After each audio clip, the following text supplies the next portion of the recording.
Hi there. Hello, hello, hello.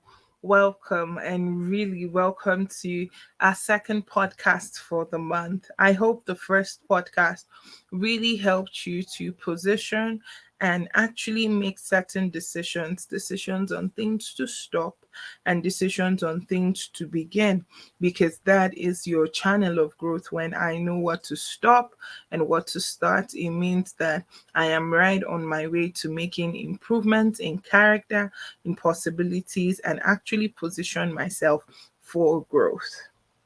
And that's so exciting, right, guys? So I'm ready for today's podcast. Are you? Today we are going to talk about how to measure personal growth, how to measure personal growth. And if you're ready, bring out your notepads and listen attentively to what you are going to be learning today. Hello, for those that are just joining us. My name is Rejoice Hazuka, and I'm the lead coach at Kingmakers Global Academy. And this is the King Corners podcast. We used to have weekly podcasts, but recently we're on a journey of restructuring and currently making changes, and our podcast has switched from weekly every Monday to 2 Mondays in a month. And we are very excited to explore this particular option and see how it will help you level up, especially since this year we are intentionally building towards an elevated life, a leveled up life, and possibilities. So, welcome one more time, and it's so exciting to have you here. Like I said earlier, today we are going to be talking about how to measure personal growth. Why is personal growth so important? Personal growth helps you to increase your self awareness. Yeah, and it helps you to become more self aware, know who you are. Pontius Pilate said, "Man, know thyself." In knowing yourself, you're able to know, what can I accept? What can I permit? What are the things that are absolute no nos for me that I just cannot permit into my space, into my circle, or into my immediate environment? Right? So you have to be able to know yourself. Number two, you have to be able to have proper control or proper estimation of your self esteem, your self worth. So, how do I see myself? How do I picture myself? Because my personal courage and my mindset about my person would actually help me relate with people a certain way, right? And then number three, we actually increase our skills by personal development. So we move from certain areas, we move from just being novices to the place of mastery, to the place of becoming experts and authority in that particular field. So by increasing our skills, we're able to be more productive and be able to disperse more and earn more in return. And then it helps us to also fulfill our aspiration. Remember that whatsoever you're trying to do, whatsoever you're trying to achieve is work. And so, for you to be able to achieve those things, you have to be able to know that this is the expectation and this is how I'm going to go there. So I mentioned the personal development plan, and those who are in our pro community were able to gain access to that plan. But if you still want access to the plan, the link is below for you to be a part of that community. It's at a very affordable price considering the amount of value that you are going to be getting. The truth is this: personal growth is sometimes too personal to generalize, and that's why most frameworks will still bring it back to you to be able to map out who you're trying to be and how you're trying to get there. Your personal growth is your way of knowing that, am I growing as a person? And in this month of intentionality, we want to build a framework, we want to build a plan to enable us to know that um I'm going somewhere, and it's not everywhere, but I must know when I get there. I must know how I'm going to get there. What's my response for that place that I'm trying to get to? And it's very, very important that we quantify where we're trying to go. And how do we know how to get there? One of the ways that we actually have that is by setting goals. By setting goals. And so you need to set what your personal goal is. And I mentioned in one of our previous podcasts about SMART goals, being able to be specific, to set specific, measurable, attainable goals, right? And I believe it's relatable goals and also time bound goals, so that I'm able to say in 6 months I should have read 12 books as regards entrepreneurship, and by the seventh month I should be able to apply the things that I've learned over the last 6 months into my business to enable me begin to earn this particular amount. And then, based on the things that I read, I can even go a step further and begin to create goals for my business to enable my business to thrive and to enable my business to grow. So, these are, and then the second step to help you quantify is to turn your goals into plans. Turn your goals into plans, and then turn your plans into action. Don't just have a plan, be able to create plans that will help you have actions, actionable plans, so that let your plan not be the one that is consistently seated or consistently keeping you in a particular place. Be able to say, okay, this my plan is turning to a goal. These are the things that I need to do to turn them into a goal. So, to take it a step further and answer today's questions, how do I measure my personal growth? What are the things that I do to measure to ensure that I am growing and becoming and I am actually achieving something attainable? Number one, make a list of your personal values. Now, before you begin to work on measuring your growth or even setting goals for yourself, you have to reflect on what's most important to you, because it will help you to determine specific areas in which you'd like to grow. So, for example, writing down what it is you feel it is important to you as an individual. Your list might include things like building a family, pursuing a dream career, being a philanthropist by helping people in need. It may even include all three of them. And then to help you identify your values, try looking at a list of core values and thinking about which of the things apply to you most. So look at those core values: a person of integrity, a person of compassion, things like that. You can look them up on Google and then ask yourself, which ones most apply to me? What are the things that, based on my life, I'm able to actually invent and invest in this thing to ensure that I'm growing? And then write short, simple, clear definitions of those top values, so that you can actually have a clear understanding of what those values look like. Saying something like integrity, there are different ways to look at it. And so the word integrity is too generalized and can be too vague in actually allowing you to fulfill your goal. So when I say, oh, I want to be a person of integrity, I need to define what does integrity look like to me, so that when I am confronted with situations that are ethical and requires me maybe to compromise or to make certain decisions that I may not be comfortable with, then I need to be able to look and say, listen, I'm a person of integrity, and these are my expectations, and these are things that I'm working towards. I am not willing to compromise them. I'm not willing to turn back on them. It's very, very important that you do all that. Then number two, you determine what you want to change. Once you figure out what's important in your life, now you begin to think about areas where you'd like to see improvement, and take time to honestly reflect. Pontius Pilate said, to thy own self be true. The greatest form of deceit is self-deceit. The greatest form of deceit is self-deceit. So ask yourself, for example, if one of your major values is um improving the environment, think about what you've been doing to make a difference. Do you recycle? Are you involved in any environmentally focused community service programs? Or what do you think you could be doing to ensure that what you want to do is actually being built. And another way that you can do this is to find a coach, somebody that is a friend, or somebody that loves you, that you trust, and brainstorm with them about your strengths, your weaknesses, and what your priorities are. And when you think about these things, write them down. Number three is to identify anything that prevents you from changing.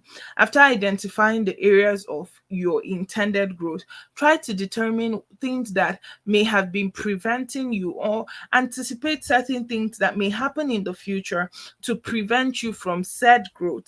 Because sometimes there are unavoidable circumstances that make it hard for you to work towards your goals. And so, in other cases, there may be changes that you may need to make to yourself or for yourself in order to grow. For example, if you want to improve your reading skills but you've been too busy to read, look at your schedule and consider whether there are other obligations or activities that you could drop or put at the back burner for now. So at that moment, when you notice that I need to improve my reading because leaders are readers and I need to be a better leader, then you now decide, okay, I'm going to drop this 3 hours that I spend on Netflix daily. I'm just going to put them at the back burner for now. So maybe my 3 hours daily time of Netflix, I'm going to drop it and put it as my reading time. I'm going to do 2 hours of reading, 1 hour of Netflix as a reward for spending 2 hours reading.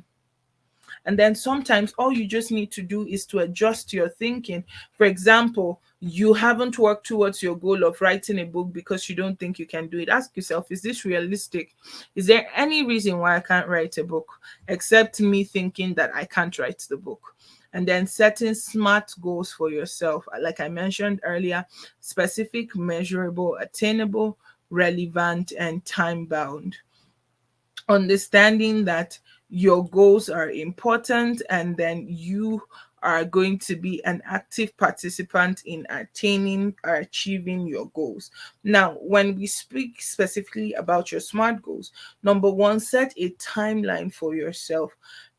The last part, the T in SMART, is timely. So set an end date for what you want to cross the finish line, or when you want to cross the finish line and achieve your goal. Some goals have built in timelines, but others you may want to be intentional about programming that timeline and saying, this is the timeline of what I want to achieve.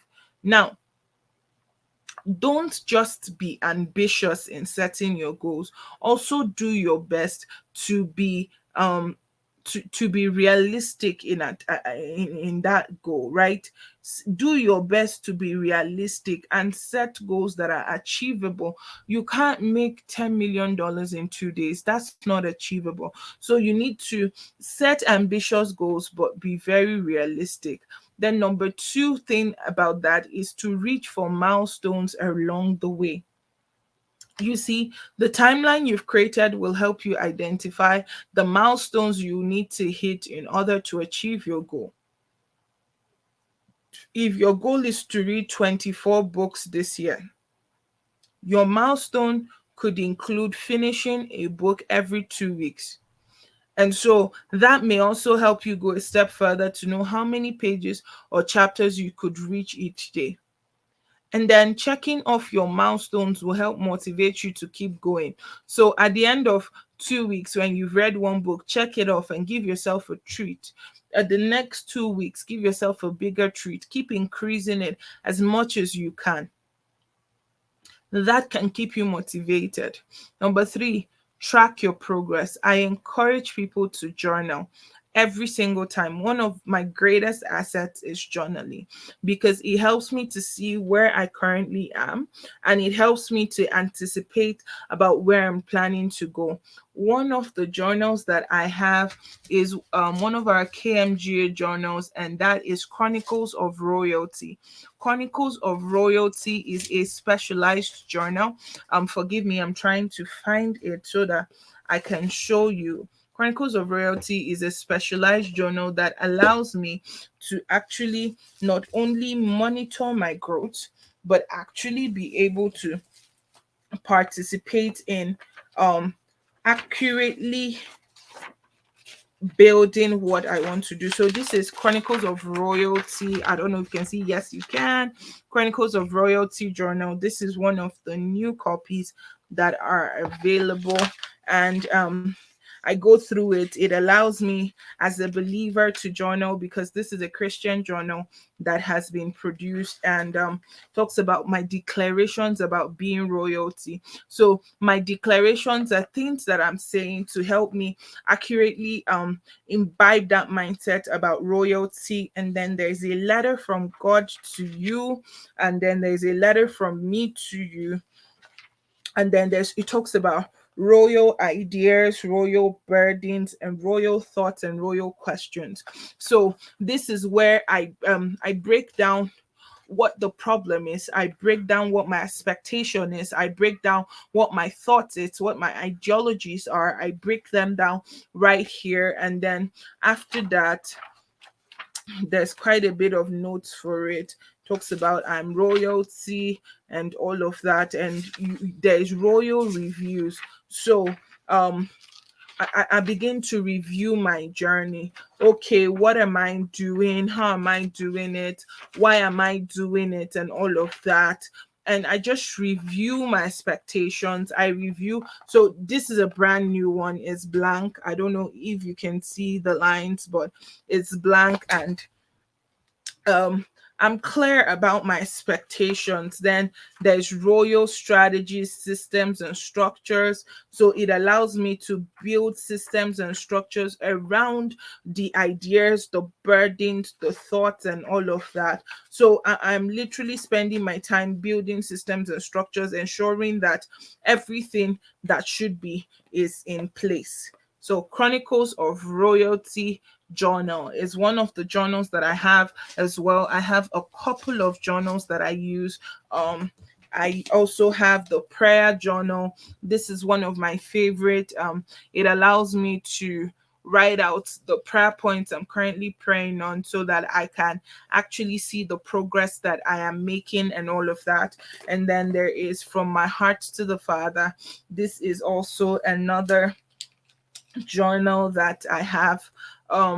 This one allows me to just write letters to God, talk to God about things that I feel, things that I'm thinking, and all of that. So basically, and there are so many more journals. There's so many more journals that are like this that are at Fairy Merch Store. I will attach the link down below for you to be able to go to Fairy Merch Store and order a copy of this journal or any other journal really, to allow you to write down, track your growth by writing it down, be able to document it. Don't say I'll remember, don't say it's in my mind, don't say that. Be willing to do the work to enable you monitor where you are currently and where you are desirous to go. It's very, very important that these considerations are taken. So personal growth journals, productivity journals, quite a few journals. I think there's another one that we have. I can't really see it right now, but it's called Kingdompreneur. So it allows entrepreneurs who are believers to journal their journey, journal their business plans, and all of that. And then number four, set specific times to measure your progress. You need to check in on your progress regularly. Um, don't fall into that trap of setting amazing goals but forgetting about them because of your initial burst of motivation, especially in things like New Year resolutions. And like, bam, it's a new year. You're setting this big goal. Set times that you come back and you say, okay, I set this goal. What have I done towards this goal? What have I achieved towards this goal? What am I currently doing to help me ensure that I fulfill this goal that has been set for my growth? It's very, very important to be that. And then number five, be your biggest motivator. Cheer yourself on. Learn positive affirmations. In the journal, I talk about the declarations of royalty. This is where you write down who you are. When you're feeling down, you come back and you remind yourself, this is who I am, this is what I do, and all of that. And then number six, hold yourself accountable. Hold yourself accountable. Some of the ways that you hold yourself accountable is number one, get yourself an accountability partner. Do you have a friend? Do you have somebody? Get yourself an accountability partner. That accountability partner could also be a coach. We offer one-on-one coaching programs here in KMGA. You can actually apply to be a part of the one-on-one coaching groups to help you um keep an eye on your goal, keep an eye on your plan, so that you are constantly held accountable to achieve your milestones. Another way of being held accountable is by setting rewards for achieving milestones. Oh, if I get to do this, I get to go out for an ice cream, um, cold stone, something like that. Make it something that you anticipate naturally. And then number three, another way that people do, I'm not a huge fan of it, but people do it, is they share their journey on social media. So you publicly put it out there and then have people hold you accountable because they are aware of it. I hope this has really helped somebody. Um, the link to the journals will be down below in the chat. If you want to get or grab a copy of your journal, feel free to. Secondly, you can also apply for one-on-one coaching, and the link should also be down below, or join one of our group coaching masterminds so that you can also be helped or get an accountability partner. I hope today's podcast has really helped you. Have a fabulous day. And until I come your way next time, it's bye from me for now.